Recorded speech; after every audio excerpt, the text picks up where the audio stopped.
What's up, everybody? Welcome back to Terp Talk. I'm Sarah Tokes. We're with Ski Moscato, and this week we got a special guest. We have Semilla in the house. What's up? What's up? Awesome. So, All right, Vic. So what's up? You work for Semilla. I was just wondering about the name. How'd you get started? Because I know that Semilla means seed in Spanish. I mean in English. So just let me know a little bit about it.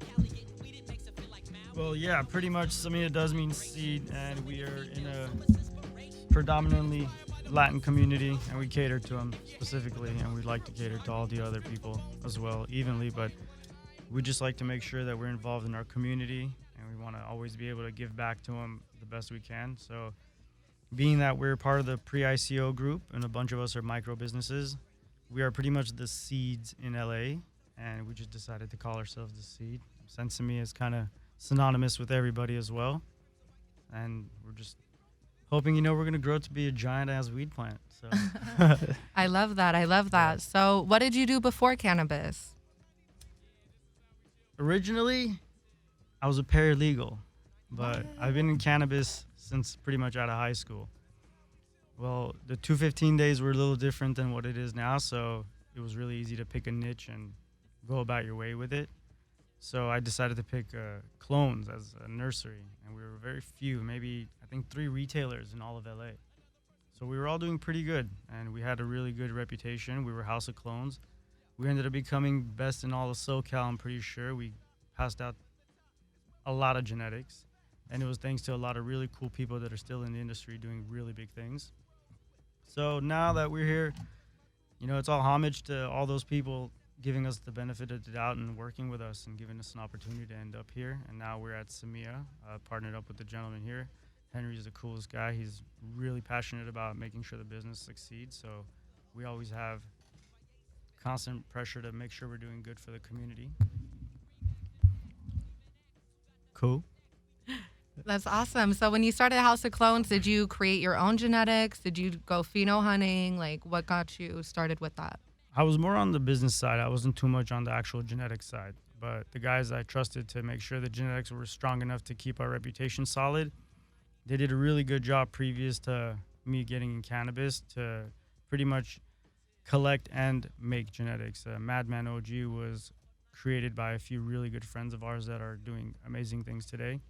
And they blessed us with those genetics, and the lineage of those cuts were so good that our returning business was impressive. And once we decided to just stick with really top quality cannabis clones, we didn't stop there. We just kept adding more and more flavors. As things got popular, we worked on trying to acquire the originals. It wasn't always successful, but just the fact that we were trying to keep up with the cookies coming out, and then the gelatos, and then the purple punches, that gave us solid reputation to know that we're trying to move forward and not just be kind of old school about it. That's awesome. So, did you start growing? Do you have a growing team? How does that whole thing work? I've never grown weed a day in my life. What? This whole time I thought you were a grower. No, I've helped plenty of growers in any kind of task they might need help. Yeah. I do get the basic understanding of what needs to be done to make sure that at least the plant's alive. The vegetative state is easy. It's the beginning part. It's not that difficult. Anybody could do it. But the flowering portion, I just trust the growers to do their thing. I'm not trying to go and pretend like I know what I'm doing. So I trust them, give them the tools to make sure they succeed, and just cross my fingers, I guess. But I think for the most part, growers need to stay in the grow room and do their part, and nobody should bother them, and everybody else should just kind of lay back and wait and see what the final product is before they judge, because some of these guys have very unorthodox ways of growing, and Yeah. you just got to trust the guy. What's like the weirdest growing method that you've seen working in cannabis so far? I mean, I've seen guys sweat plants, which is really good when they're curing. They pretty much bag them and then unbag them. It's a really weird method, but it works amazing. It makes it nice and cush and dense, so it was pretty cool. Yeah. That's awesome. Yeah. Awesome. So Vic, where's Semilla located for those people that don't know? Semilla is in Sun Valley, 7648 Clybourne, Sun Valley, California. What up, what up? Come on through. We got sick-ass deals. But yeah, we're in Sun Valley. We're in the heart. We are in a city that's pretty much predominantly run by dispensaries that are really good customer service related. So we have to be even better just to compete with these guys. We're so tight-knit. We all know each other. So it's pretty cool to have healthy competition. It gives the best benefit to the customer because then they get to see us compete to have the best price, and it's obviously whoever could beat the price, and customers are going to come through. Of course, of course. And the one thing about your shop is you guys always have the best customer service and the best weed. Yeah, I've been shopping there for years. you know it. There's no doubt in my mind that we have the best customer service. Everyone I'm that so you guys bring positive on. about that. Our team, they're animals. They will take any upset person, and in 3 minutes is our checkout time. So anyone coming in 3 minutes is going to be smiling on the way out. If you need it, they got it. Anything. It's only top quality merch. It's only stuff that is worth the bang for the buck. It's not some, there's certain things that just I refuse to do myself, being from Prop 215 to Prop 64, and some of the practices we have right now that I just don't want to participate in. I don't feel like consumers would either. So I try to kind of cater to a comforting crowd. When you come in, you understand that what you see is what you get out the door, and everything for its price is top quality. There is nothing that you're going to get cheated on. Everybody leaves winning. So that's the best part for us. Awesome. So tell us a little bit about your transition from Prop 215 to 64. So 215 was something kind of dear to us because we were, in a sense, reliant on advocates setting the rules. Because 215 was with Chris Conrad and Steve LaBelle. He was a judge. Really good people. These guys were the ones that put the foundation down, and they knew cannabis. They weren't just politicians. They weren't just attorneys. They knew cannabis. So they were able to work with the cities and put something together that was really beneficial to us. You guys saw how crazy it got from 2006 to 2015, 16. It was crazy. 180, 200 shops almost popped open instantly. Yeah. So being able to be part of that, and then seeing that 215 was so compassionate towards everyone, then going to 64 where the taxes are out of control, and literally out of control. You have a partner in this business, whether you like it or not. So if you are a sole proprietor and you own this business alone, you have a 33 to 35% partner with the government. Damn. And that's no joke. And it's taxing. It's taxing. So, and they don't want to, for example, during that time, they don't want to close trap shops. Well, we worked so many years to have the opportunity to be a licensed entity that if you're going to charge us X amount of dollars, you got to give us the best chance to practice to give you those taxes. But unfortunately, we all come from the trap shops, and if these guys didn't close at the rate they did, the government would have never gotten the tax money, and we would have all failed. And all this hard work of litigation and trying to figure out what's a proper measure to take and what's a proper dosage for people to consume, all this calculation was done for nothing, because end of the day, you're not going to be able to succeed and collect tax from trap shops. So yeah, that's a good thing about making one.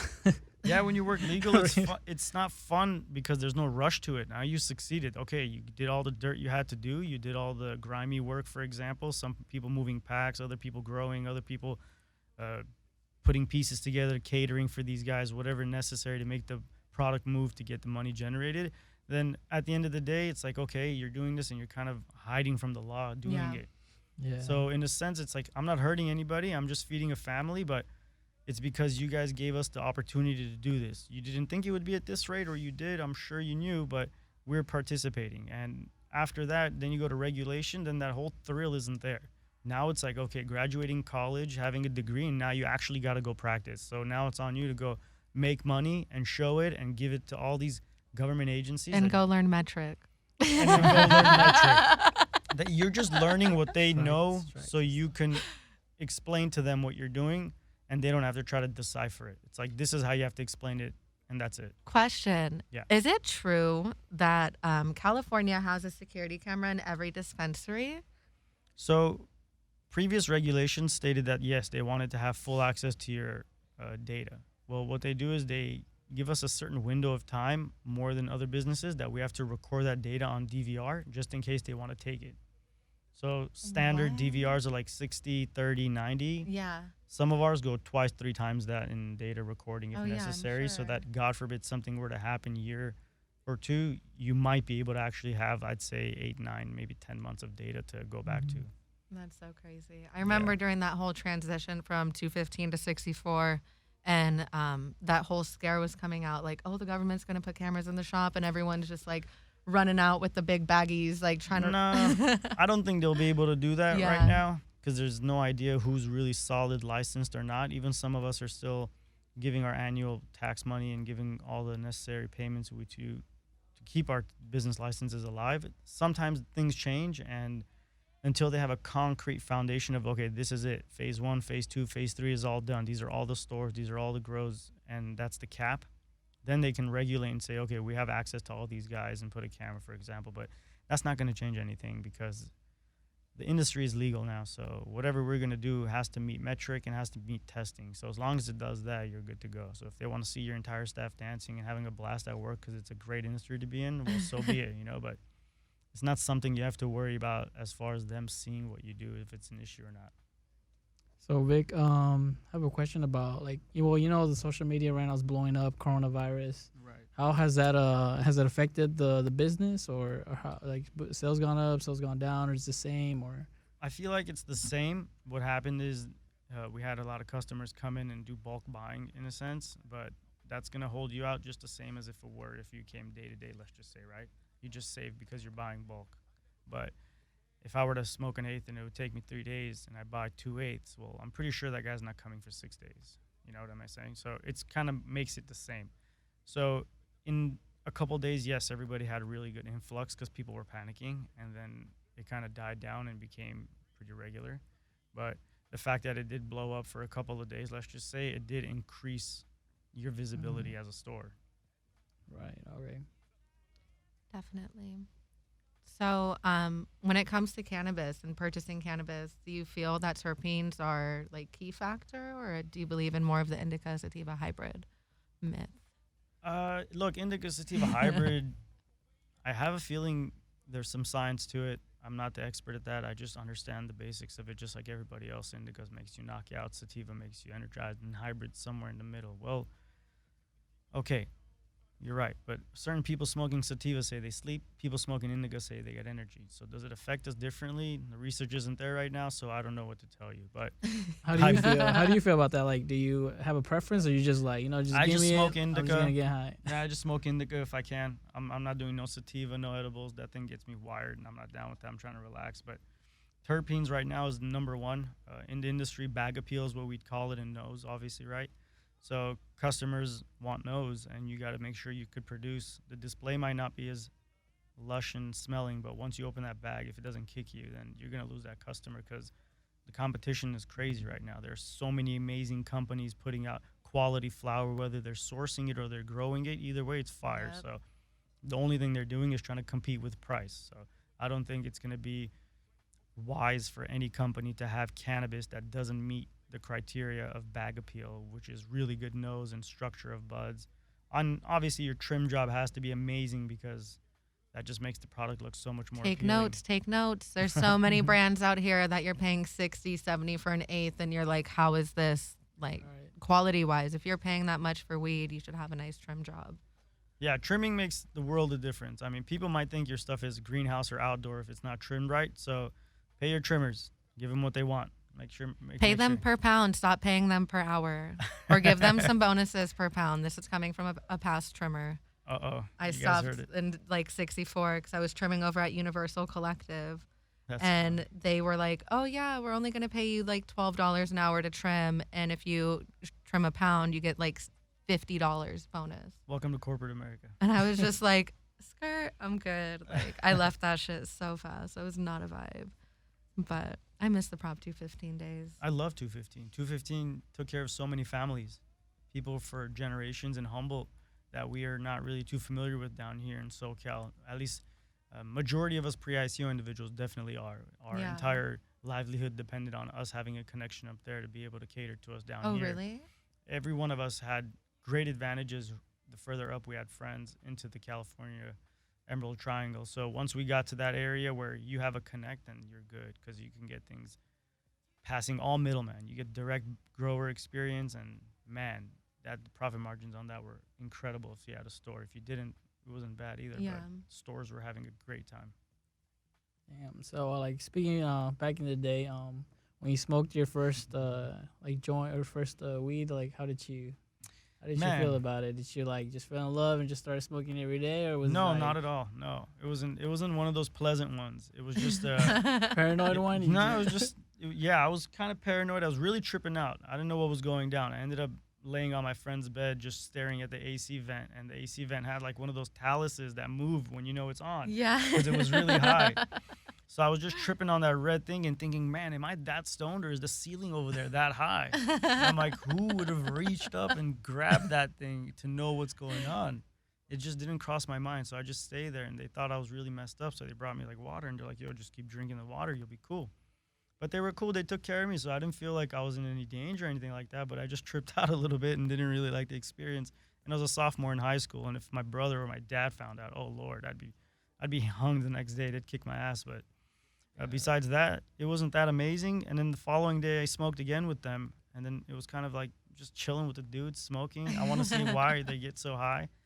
So all sophomore year, I smoked, and then I just stopped. And didn't smoke till I was like 21. And that's only because I got in the industry. And like I tell everybody, you gotta taste your wine before you sell it, so you know what it is. So by default, I started smoking again. But the capital gain was way more interesting than it was just the high. Definitely. I feel you on that. I got traumatized after I smoked, but I don't think that I really stopped that much after. I had my first edible. I like literally thought I was like going through hell. Like I thought I was gonna go to hell. Like I was like, oh shit, I'm doing something like bad. You know that my parents had taught me that this is bad. You know you shouldn't do this or whatever. Yeah, that And then, stigma's interesting, huh? Were your parents okay with weed? You said no like way. no. No way. No, my parents still don't know.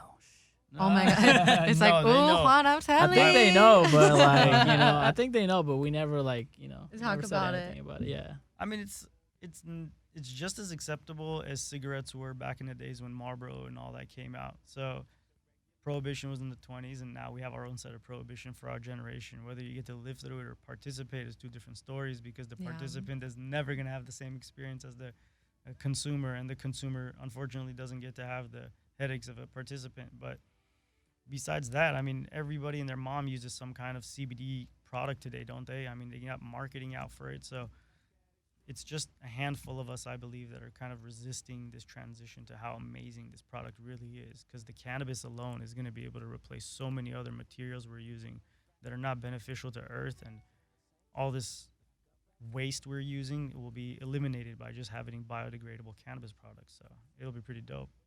It's just a propaganda, like people just lying. Yeah, it truly is at this things. point when it comes to the whole like cannabis stigma on everything. And like there's that CHHA Act. Have you heard of that? The Jack Herrera Initiative. They're trying to bring back the Compassion Act. Oh, yeah. Of like Prop 215. They're trying to get it put on the ballot right now. So before, we weren't allowed to give any donations back. We weren't allowed to give free joints if you came. We weren't allowed to do any customer appreciation. Recently, that changed.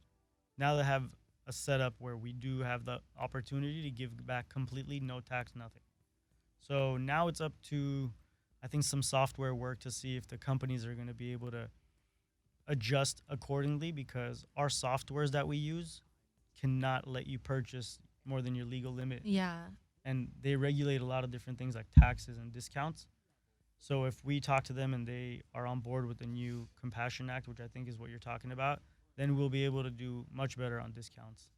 Definitely. And like with that whole thing, is it like a database when like you go shopping? So like let's say I go to your shop and I pick up an ounce, and then I go to another dispensary and I pick up an ounce. Is it like a database, or how does that work?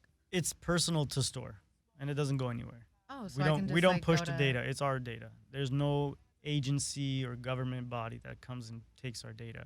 We push all of it to metric, and that's based on sales and not based on customer retention. So for the people that are scared to go to licensed dispensaries because they think that the government is getting your data or selling your data, what do you have to say to them? No, the government is not getting your data. It's like the same thing people used to say, oh, I got a rec and I go to a bud shop, but then some people are like, I don't want to get a rec because it's going to be on my record. What record? It's client, doctor There's a lot privileges. of people like paranoid about that. Yeah. Like, oh, I don't even want to go in because I have to show my license or like show my ID and my record. Yeah, dude, I hear that all the time. And like I have a lot of friends that are still in the black market, and they always say like, oh, I've never walked into a licensed dispensary.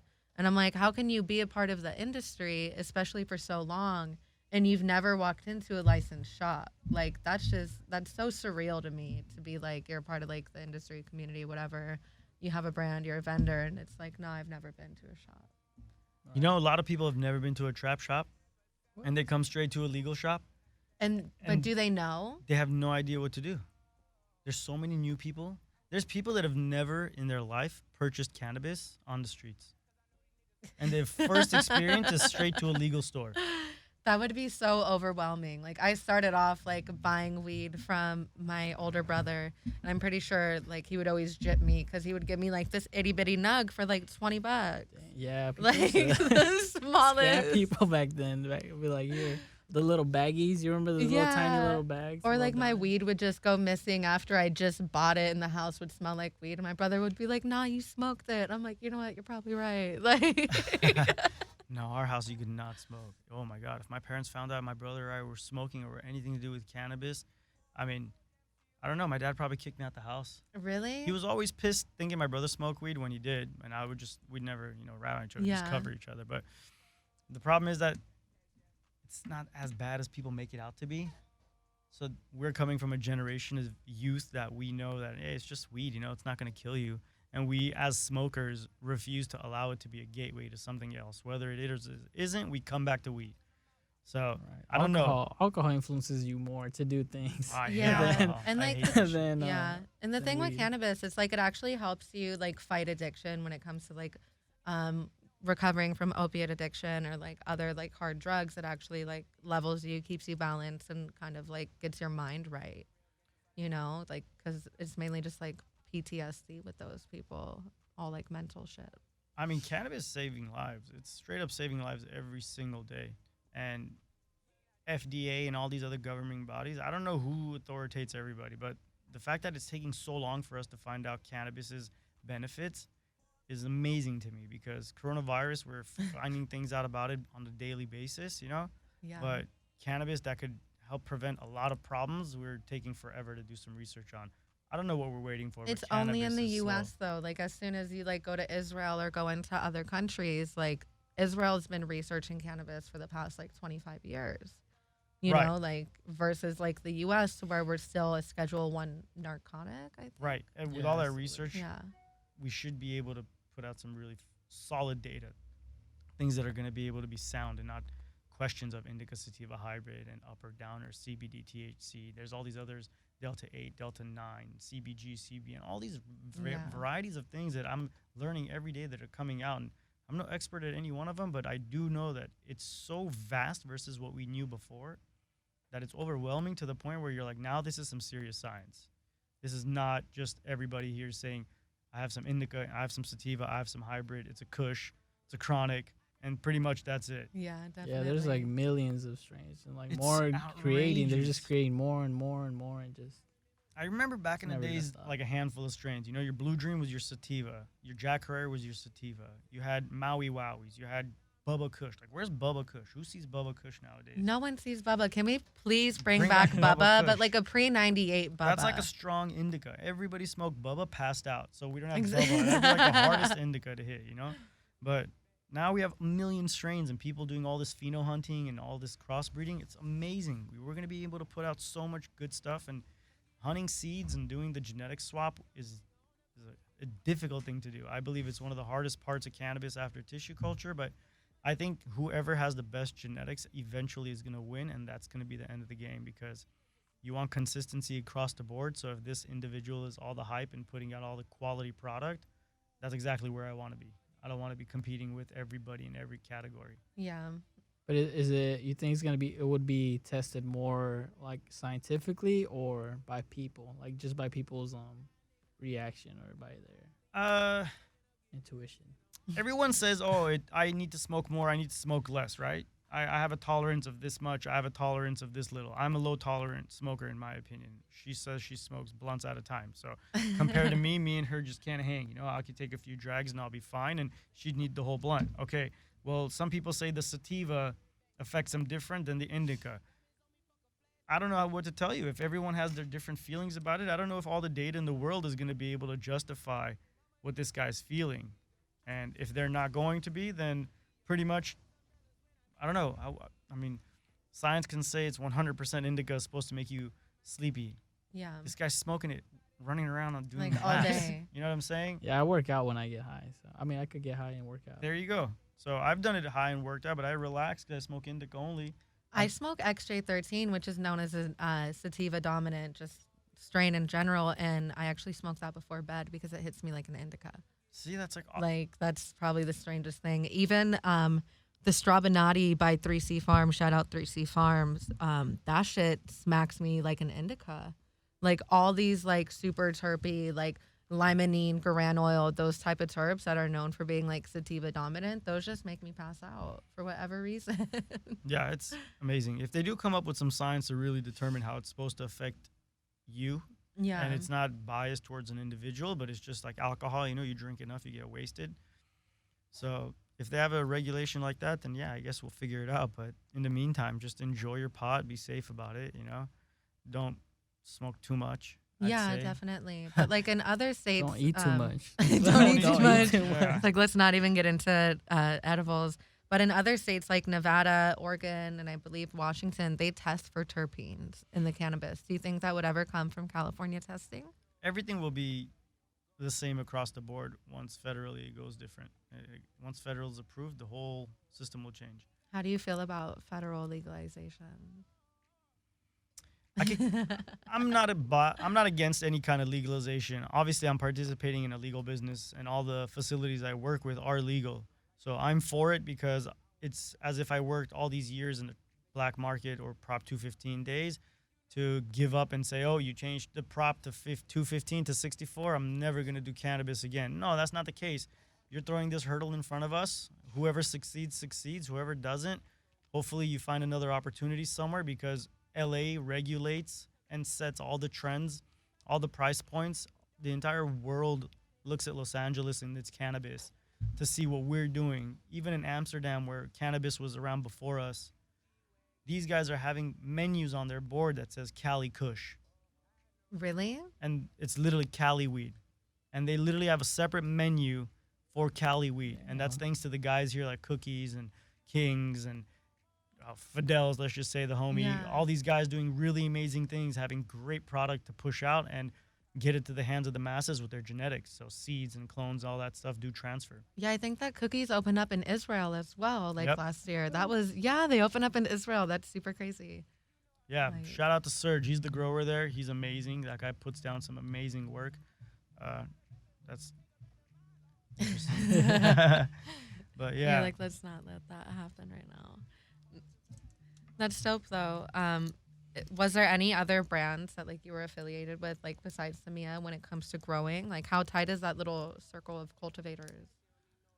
we does that work? we have access to each other, all of us from every major brand. Is it pretty cliquey though, or is everyone more like? It's a respect situation. It's a matter of kind of like it's corporate business now. So buying power matters. You know, being able to support another brand so that they could continue Yeah.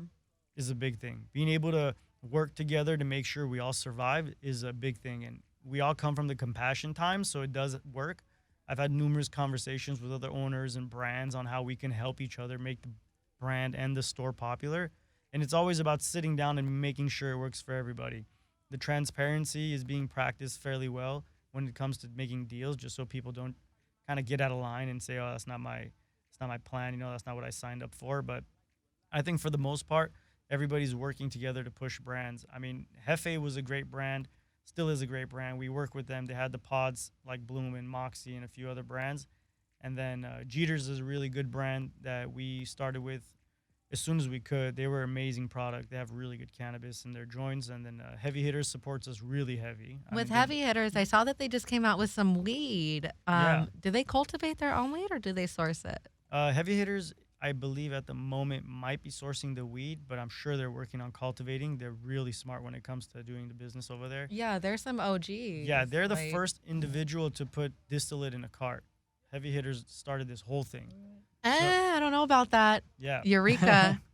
Eureka. I wouldn't say so. The whole like Really? Yeah, I'm They pretty came solid. out at like the same time. That's why I'm like, But I think the tech was done by the owner of Heavy. That's why, because Oh, these really? guys came out with brass, and I mean, dude, everybody and their mom knows brass knuckle and heavy hitters from 215 to now. You know, They did Everybody still amazing. smokes on brass knuckles, and I don't think they realize that like there is no brass knuckles in the compliant market. It's all Oh, black yeah. market Yeah, shit. after that, they Yeah, started that's just making true. the black market ones. Yeah, there's absolutely no brass knuckle left now. In the California market, I know they're Yeah. in the Nevada market. True. No yeah, hate. I don't know much about Nevada right now. Yeah, not the vibe.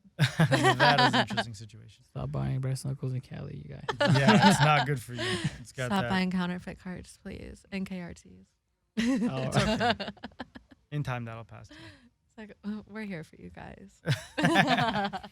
Yeah, but I think brands are really important for us, to pick the right one to put in the store, just so the customers have a great experience.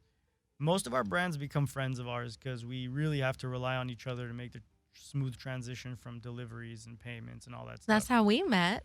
Exactly. I was a brand rep exactly. with Mass Roots a few years ago, and Yeah, we were just talking about that. I couldn't believe what they were doing. Mass Roots was giving away tickets to events and all kinds of for cool people things. to come in and like buy like X amount of Yeah. weed, and then Buy $50 of weed and you got a ticket to a Laker game or, or some like a basketball Dodgers game, Yeah, or, Dodgers like, game. shit like that. Who wouldn't like, go? Who wouldn't buy the weed then? Everyone was Everybody buying bought it, it. Right. Everybody bought them. but there's some stuff that I can't say on the show. Right. And then they stopped being a company, so I don't know. After that, it is what it is. Sorry, Isaac. Yeah. Sorry, Isaac. You got a good thing going. It was cool for a while, but yeah, that's awesome. Your whole background in cannabis and everything. So, do you have any like favorite terpene profiles, if any?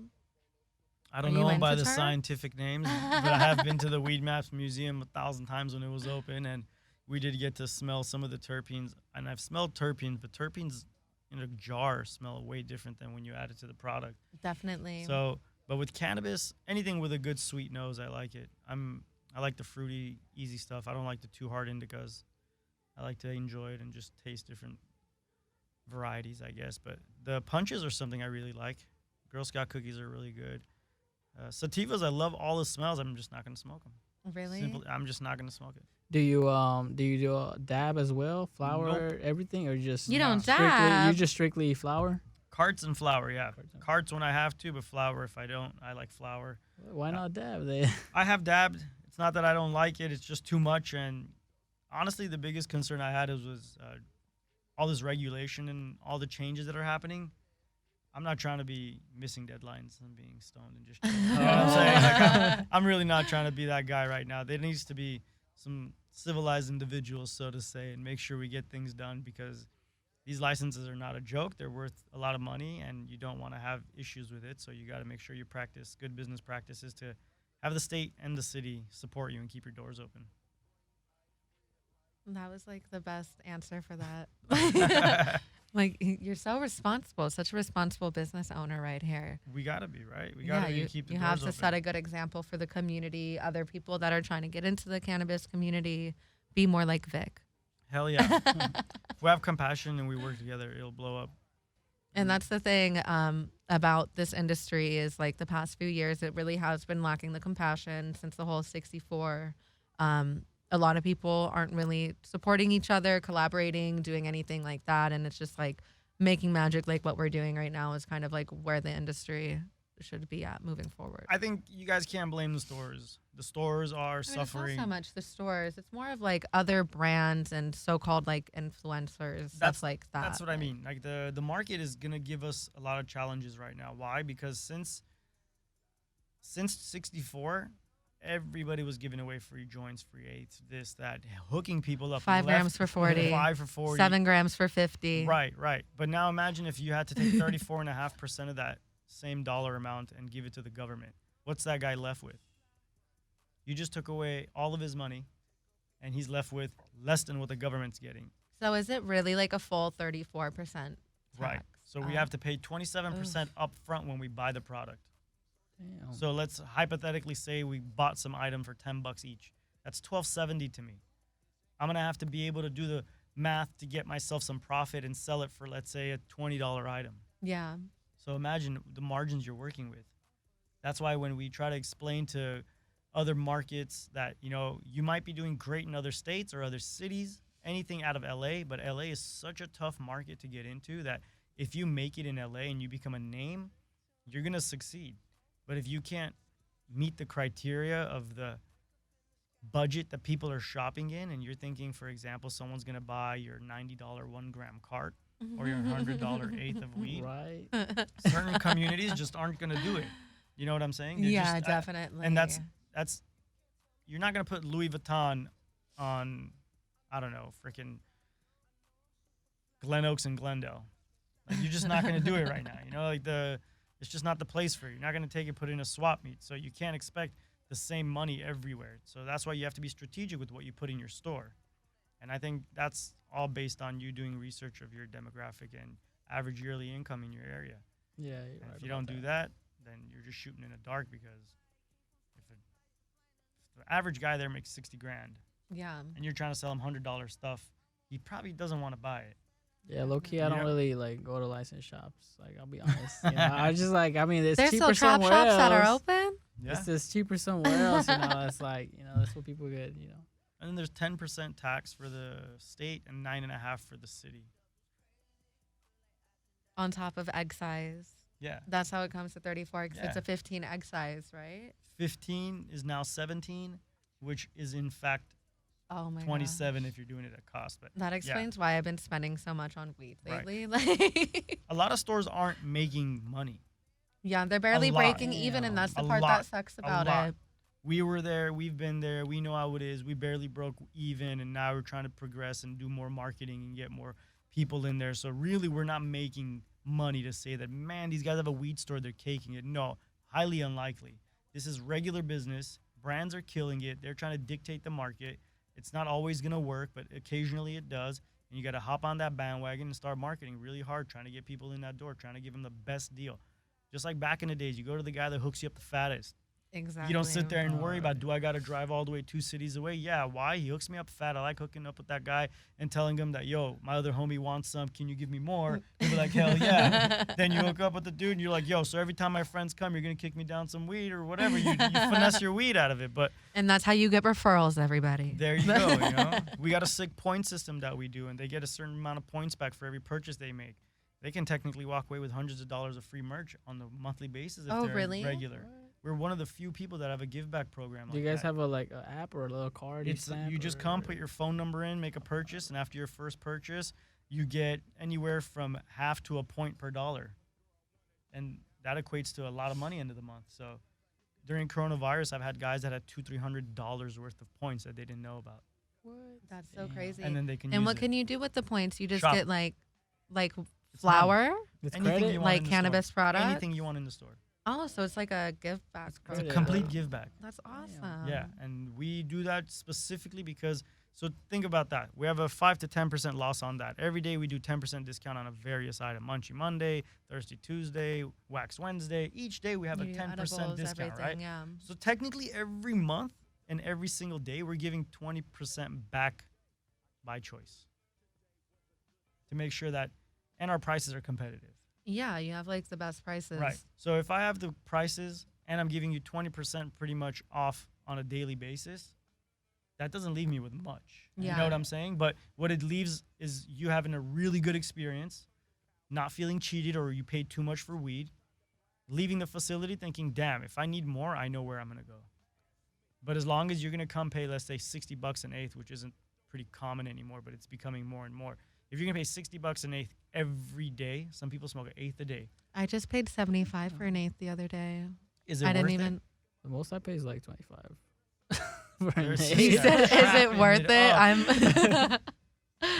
I'll bring it next I time. You mean, guys be like, the judge. it's not worth 75, There's some but it's weed weed that I get. that's hard to find. It was the 7 leaves, the Matt Barnes company. Yeah, see, that's exclusive because you're just buying a brand. Yeah, like that was the main thing. It's- Like I knew what I was getting myself in Yeah, for. it's all but- brand marketing right now. So, I mean, some brands are doing really good putting out amazing genetics, and they're doing really well with cultivating. Have you heard of Cream Genetics? No. They have some Not bomb Cream. ass Yeah. genetics. Yeah, they have like a white strawberry cheesecake, and it's like a sativa dominant hybrid, but it kind of hits like an indica because it's like super sweet and like piney and Cool. plum. cream is bomb. Well, put in a word. Tell them Semilla's looking for cuts. If they can send it over, we could cultivate for them, and we'll be able to see if it's any good, and we'll give them our rundown. Oh my god, that would be dope. That would be pretty cool. Yeah, we're always down to participate and grow for other people if they want us to. We're down to collab and do seeds or colognes, whatever have you. We're pretty open to much anything. Do you guys still sell clones at the shop, or that's just like your past? No, The no House of more right Clones. now. We have a few friends we're working with that are going to be using a nursery license soon, so we might release our genetics to them and allow them to keep us in the loop. But as of right now, no clones.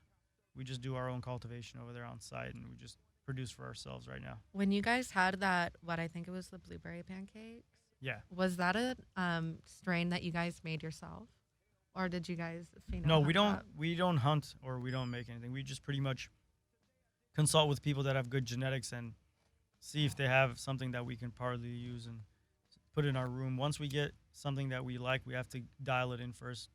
It's not the first run that's always the best. It's pretty tight. The lift ticket. Yeah, lift tickets are dope. They So- get you pretty lit. It's tight. That's why, like, I passed it to you. I'm like, let's see if it. Yeah, or you're like, I passed it to you. I'm like, will you be able to hit it? Because I can't. That shit was. what's the I made best a selling noise. product right now in Semilla? Best selling product? Honestly, the best selling product is our house wax.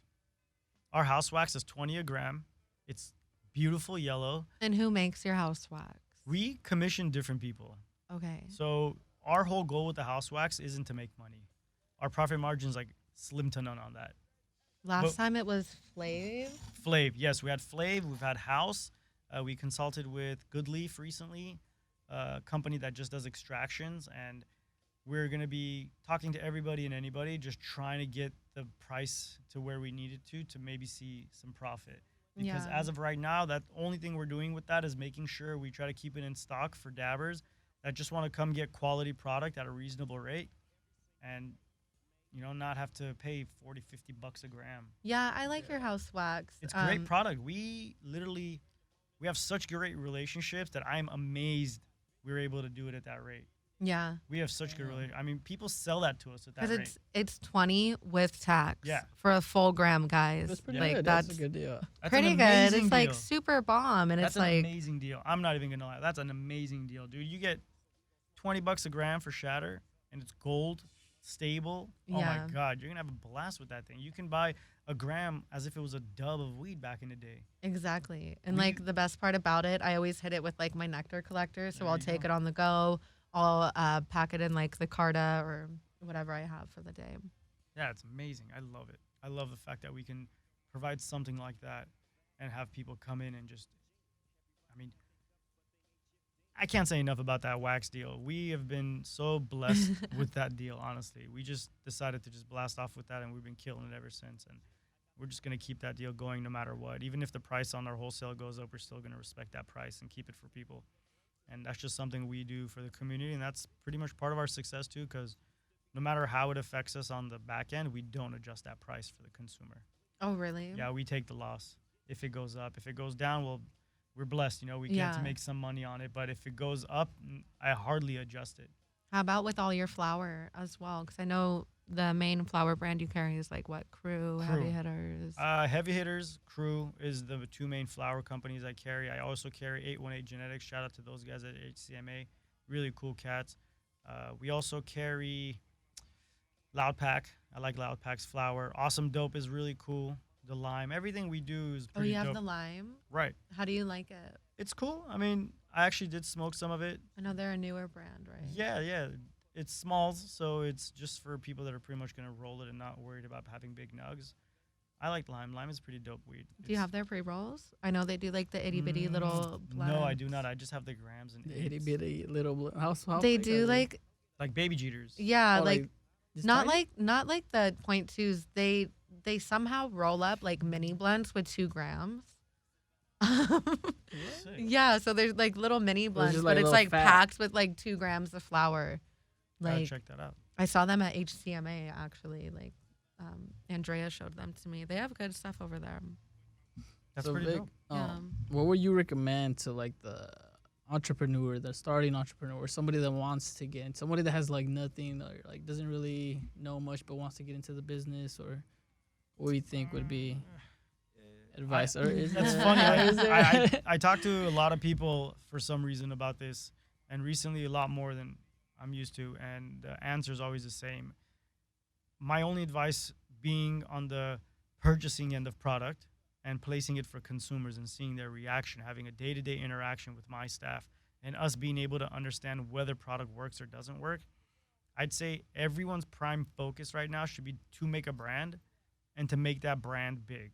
You don't have to worry about merchandise. You don't have to worry about having inventory. I don't care what anyone tells you. If you were to get really quality cannabis and jar it in your jar and say that you have the ability to curate great cannabis like this and take amazing content photo and put it all over the web and get exposure and grow, you stand a chance to become a brand because people are going to want that product if they're already following the brand. It's all about brand and lifestyle. Right now, we're in corporate America. It's all about what regular businesses do to win, and that's market. So you got to be as smart as you can and just market. The rest is easy. But there's so many regulations with cannabis marketing. I know, like People are- You can't People have are getting you. shadow banned. People get their pages deleted. They get like Welcome- blocks. Welcome to reality. You are in a business that 90% of the people regulating it legally cannot participate in this business. So they're just hating on us. They could be doing many things, yes, but definitely they do make it a lot more difficult because I can imagine knowing of this industry and not being able to participate, I'd be torn. I personally would be really upset if I didn't have the opportunity to participate. None of this was for the sake of smoking weed. This was all 100% geared towards, oh, this is my era and this is prohibition. I'm 100% in. Yeah. This is going to be where money's made and money is lost, and we've all experienced it. But to participate for someone brand new, the only thing that I would tell them is make a solid brand. Once that brand grows, licensed people would love to house you and help you grow with their powers. You stand the best chance of earning a position in a licensed facility without even having to pay or go through the crap that we had to go through to get these licenses. Because any big brand, for example, comes and knocks on any dispensary's door and says, hey, I want to be part of you and you could be a part of me. Whatever the negotiation is, it's a win-win for both. Yeah. And they will have no problem growing to as big as they want because the entire cannabis industry is looking at LA. So if you're doing anything, you have to focus on LA. If anyone wants to say otherwise, I'm willing to argue that every day because when I tell you I got wine from Texas, you might like it because you know the vineyard and you're from Texas. Yeah. But if I say I got it from Sonoma County or Italy, I'm pretty sure those two are going to take the cake because the whole world knows that's where the best wine comes from. Oh, okay. So you know the best weed comes from LA. And I'm not talking San San Bernardino. Fernando Valley. Yeah, I'm not talking San Bernardino County or Orange County or San Diego or NorCal. I'm talking about Los Angeles City and County. That's what I'm Yeah. talking about. Those guys from Heard day it. one killed it. And no matter what anyone wants to say, we set the trends. We regulate the market. That's why it's so tough to get in LA. Anybody from LA, any single person participating in legal cannabis in LA is a force to be reckoned with in any other state. Any individual working in retail, any part of cannabis, as a matter of fact, in LA and is able to withstand the fucking hurricane we're going through, Yeah. you will kill it in any other state. But the problem is that reach causes problems because you can go somewhere else. In my actual opinion would be if I were to go somewhere else and focus on another dispensary for Semilla in another state, LA any moment can change the rule. I have to be right back here to make sure I keep up with that and not Yeah. have to have an issue. But other states and cities just set a rule and that's it. So I think it would be interesting to see these LA brands get access to all the states once the federal ban is lifted because That's once that my happens- biggest question is like, what's about going to a boom. happen? Yeah. Is like, would we be able to sell over state lines, stuff like 100%. that? 100%. Would it be possible though? Like, what Buy would your all stocks these? now, people? Yeah, not even that, but it's just like with all the just all the cannabis right now, like a shop or a brand can barely handle LA. Like some brands are running out of cannabis or wax, whatever they may be. Like imagine having to cross state lines. So having it cross state lines is going to be awesome because then it's going to give brands a chance to just drive the product over instead of having to go through this whole licensing process somewhere else just to be able to produce. But the winners are going to be the young men and women that are on the Salesforce team, and that right now, if you're in cannabis sales and you want to ball the fuck out, here's what you have to do right now. Take tips, If you're a fucking brand manager, you call every other dispensary in every other state, start making your connections, start making sure they know who you are, and that if you were to come to that state to represent a brand, that they would work with you and you only. Next thing you know, each person has a state, and you don't need to worry about, you're in my territory, I'm in your territory.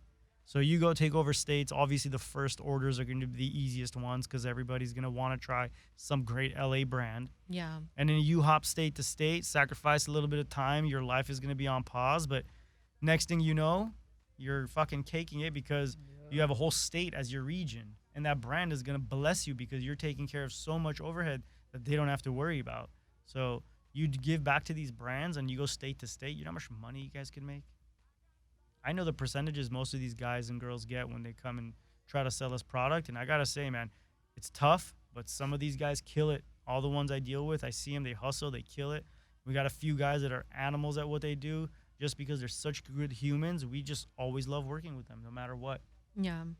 The brand reps really are kind of like the soul of the industry right now. Even if, like, let's say I'm a rep and I'm representing a brand that I don't really like fully doesn't have like the best product, and I go in with the new product, you know, like the managers will just remember you for you instead of the brand. Exactly.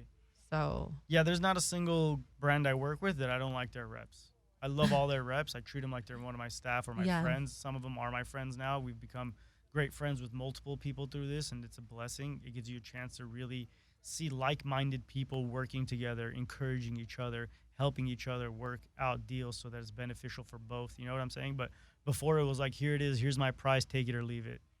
But now it's like we get to work with each other because I know this transaction is going to put food on your plate.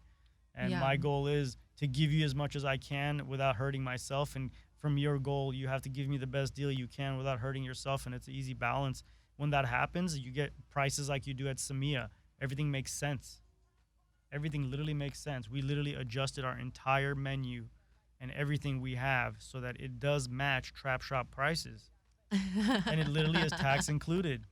And a lot of people are doing the same thing. We're not the only ones, but it's tough. It's really tough for shops to succeed when we don't have cool brands like that working with us. Yeah. When it comes to your house brand, do you guys plan on getting the Semilla brand into other dispensaries, or do you just plan on having it as a house brand? The flower that says Semilla would be at Semilla only. Okay. I could be wrong, but I can't imagine another store really wanting to put my store's name in there. I mean, like, there are some brands or those are some stores that do that. That's what I'm saying. That's why marketing comes into play. Yeah. So if my guys like my weed, I wouldn't be able to just put it in other stores and not mine with the Semilla, because I think the other stores, they would have to be charging a little more than me. You know what I'm saying? Yeah. So it would be difficult for me to sell my own weed for so expensive and make sure those guys leave a profit for us for each eighth that we give them and all that stuff. But that's the dilemma I have. The compassion is really big for us. We don't want to have to hurt anyone's pocket. So we want to be as fair as possible. So if I could get it to all the stores and get the same good rates for it from everyone and set it at a margin that we all make money, if they're down to participate, we'll give them great weed. And if not, we curate weed too, so we can be able to get them whatever they want. Oh, that's awesome. Do you guys have anything new coming up for this upcoming year? Any like brand launches? Yeah, we got Ava Spectrum. It's our CBD THC line, balm, chapstick, patch, tincture, pet tincture. It's a really cool CBD THC line we got going on. So we're going to go ahead and launch that, probably do a full reveal in a couple months. We're working on getting our final batches set up so we can get through final testing and put out the new ones. The old ones are just the lotions and the tinctures right now. So those are amazing. I mean, it's so instant how it works that my mom uses it. My entire family almost uses it. My wife's mom, her whole camp of ladies she nurses, they all use it. It's amazing because they would be like, what are you doing with weed? You know, it's terrible. Now everyone's like, oh, give me that CBD. Let me rub it everywhere. I just want CBD. They're like, give me the weed cream. I need the diet weed. Yeah. My freaking pancreas hurts. My knee hurts. My toe hurts. Everything is CBD. And I'm like, dude, that shit's amazing. I can't believe we don't know much about this, but as much as we do know, it's so limited because it doesn't get to us. Yeah, I remember when the whole like CBD thing first hit the dispensaries and they had that CBD living water and all that random stuff, and everyone was like, "Oh, what's this? What's this?" And now look at where we are now. It's a part that doesn't get you high, guys. Yeah, it's like the diet weed, but now we have CBN, THCA, CBGs, and like a million other so many things. things, yeah. Like, It's funny how some people using the stuff have no idea that they actually have an endocannabinoid system. thank you. They actually have it. Like your body actually has a nervous system dedicated to cannabinoids. And where do you find cannabinoids? Cannabis, right? So Yep. if there's other cannabinoids, why aren't we exposing it? It's obvious our body needs it for something. That's why it's there. Why would we have it if it wasn't for the fact that your body is going to be able to metabolize that and give you full effect because there's a nervous system related to that particular cannabinoid? It's amazing. I love that shit. Yeah, and that's the part that's so cool about cannabis. It's like finding out all these new discoveries and all of the new molecules of the plant, and it's like, oh, this reacts with the endo system by like relaxation, nervousness, like appetite, whatever it may be. So Yeah, and the you- whole science behind it is It's just fucking crazy. amazing. You don't have an alcohol system. Yeah, there's no alcohol system. We do Not the have liver. natural opiate receptors though in our body. There you go. Let's do more opiates. Yeah. Not. But not. it's like the cannabinoid receptors are more present throughout your whole like nervous system as well as your brain and all that stuff. Yeah, I mean, damn, imagine. What are the states that have no rules for drugs? There's a few countries like that you can do whatever you want. I They think don't Spain care. is like that. Spain, right? That's why Yeah. everyone wants to go to Spanibus. Spanibus? I guess so, yeah. Everyone wants to go to Spanibus. Yeah, but it's like a free-for-all. Do whatever you want. And they're saying the youth isn't really taking to that. They're seeing it firsthand how it's destroying people, all the hard stuff, and they don't want to participate. But they have drug education, and that's why. True. They do have all that education just to keep people aware, but I think that's the safest bet.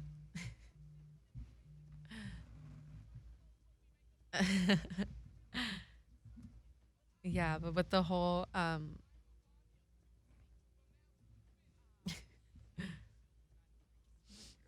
yeah, and Batteries. it's okay, it happens. Vic's phone just died during live. Yeah. Thank you to everybody that tuned Thank you. into our Yeah, live. you guys are fucking Shout out awesome. Cali Plug.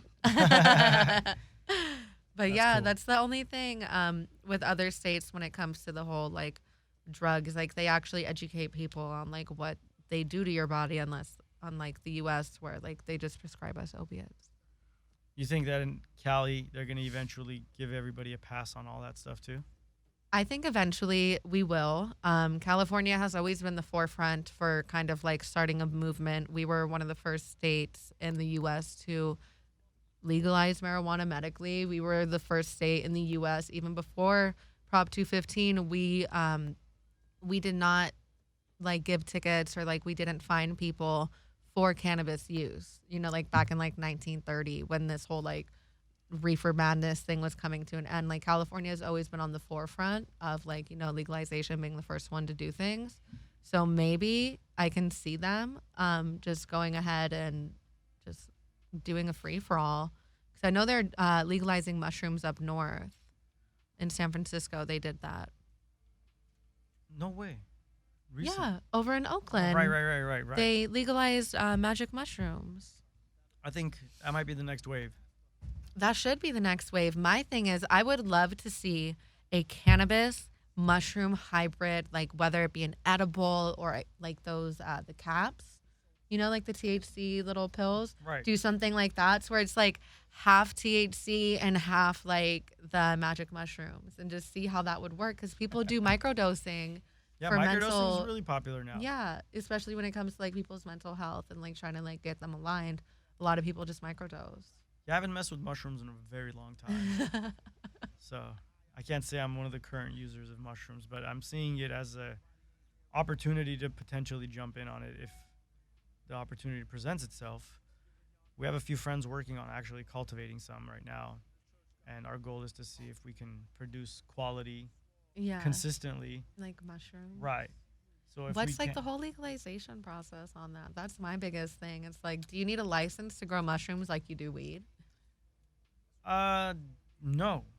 You don't need anything to grow mushrooms. The type of mushroom you grow might have something to do with it, but this whole thing is kind of, for me, it seems like it's kind of like the beginning of how the cannabis happened. There'll be some rule to come out soon. Yeah. Once that rule comes out, we'll expose it and we'll be able to produce. And then the whole storefronts will pop open too, or dispensaries will be the ones to be able to house them. So a dispensary could potentially in the future morph into something way more than just cannabis. My mind is blown right now with that thought. Like, can you imagine being able to go pick up some mushrooms and weed in the same trip? That would be awesome. I mean, hey, if they do mushrooms, I'm pretty sure they'll do LSD right after. Oh my gosh. They won't wait. Okay, guys, we're getting ready to wrap up this episode of Terp Talk. Do you guys have anything to say? Any shout outs before we finish up? Well, shout out to Desto, you know, my boy, off a lot of cough syrup. Shout out to everybody at Semilla. We love every one of our fucking customers. They're the reason we are where we are. Shoot us a fucking review on Weed Maps. 5 stars, come through, get a J. Don't even trip. We got you. Awesome. And again, thank you, Vic, for coming through, educating us a little bit about your shop. Ski, it's always a pleasure to have you on the show. And make sure to tune in next week, and we'll see you soon. Cool. You're listening to Haze Radio Network, Cannabis Lifestyle Radio.